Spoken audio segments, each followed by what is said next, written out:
पावसाळा आला की काय तर खमंग चटपटीत खावं वाटते बघा. मग त्याच्यासाठी मी काय केले, ट्रेनमध्ये बोलतात बघा चना डाळीचे वडे तसे केले बघा. 2 कप चना डाळ 2 तासापूर्वी भिजवून घेतले बघा. त्याच्यातलं थोडं चना डाळ बाजूला काढून ठेवले बघा.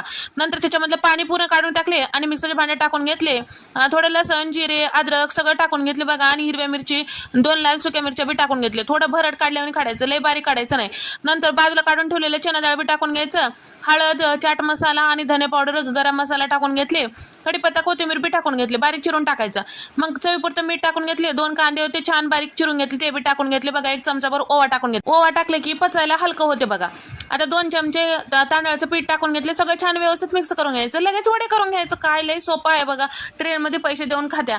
आता घरी बनवायचं म्हणले की कंटाळा येते. असं बनवून पहा, ट्रेन मधल्यापेक्षा भारी होते आणि आपल्या घरी बनवलेलं किती बी छानच राहते बघा. हे वडे गॅसचा फ्लेम कमी करून छान लालसर होईपर्यंत तळून घ्यायचं बघा. आवडलं तर लाईक करून जावा आणि तसंच सबस्क्राईब करा.